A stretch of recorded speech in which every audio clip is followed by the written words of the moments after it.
Okay, we are cleaning out the fall garden, the rest of it. These are all my melons. These little ones are Queen Anne's pocket melon. The striped ones. Ones are a little bit bigger and not striped. Those are Minnesota midget melons. I've got a couple that are green.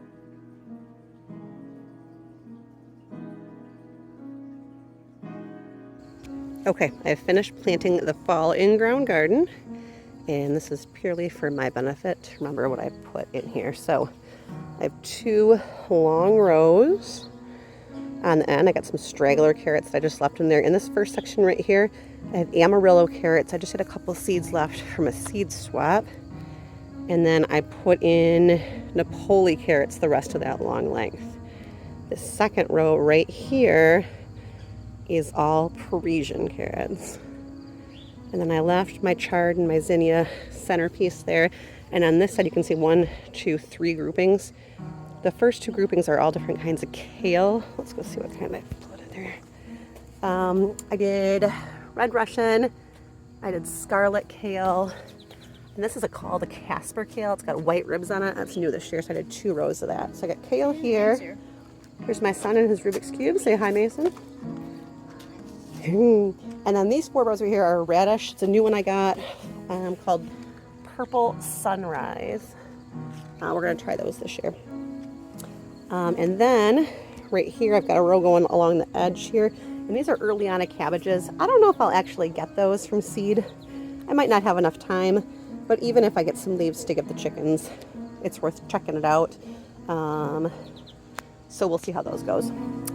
This middle here, I don't know if you can see, but I got some plants set in here. They go all the way down, and they are either cabbage starts, broccoli starts, or Brussels sprout starts. They all got, or these are 2 watermelon I have left over. I want to give them a chance. I think they'll mature before we go. One more down here. So that row is all plant starts. They all lost their name tags, so I don't know what they are.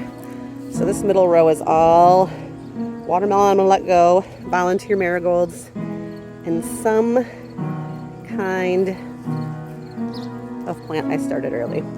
This whole row in the front, from all the way from one side, is Detroit dark red beet. I'm gonna try and make pickled beets this year. On this side, these 2 rows are both beets too. I've got the golden beet in front and the chiyoga in the back. And then on this side, for this end, I've got this patch right here. That's tatsoi. And then I've got this row up here, and this is a new one whose name I'm not even going to try and say. It's a green, and that's what it is. And I just put some here just to test it out. I've never grown it before. We'll see. This is a volunteer watermelon. I know that none of these will ever reach maturity, but I can't bring myself to kill it. So just going to live out here. So this is the fall garden. I left all my blonde marigolds out front, and I'm just collecting their seeds. And yeah, and it is finally all planted. So I'm going to water it in, and we'll see how much I get out of it this year.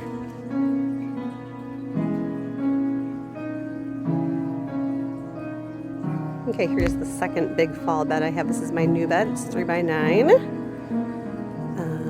I can move it if I want to. We might pour some new concrete back here and do some things. So I didn't want something that was super permanent, so I can move this around if I want to.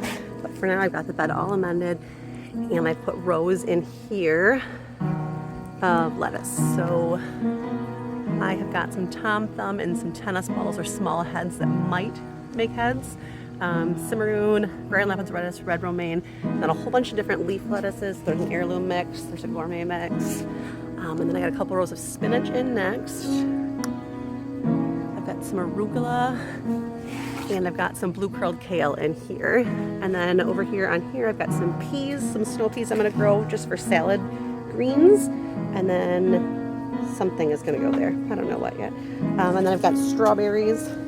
These are all alpine strawberries that I'm going to put into the holes of here. They've outgrown that container. I kind of started over here. And then random things I'm pulling out of the garden that don't have a home.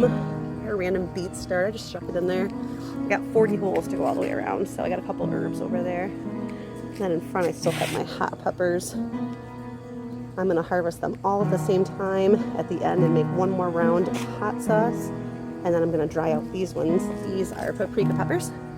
I'm gonna dry those out and make my own paprika powder because we use that all the time.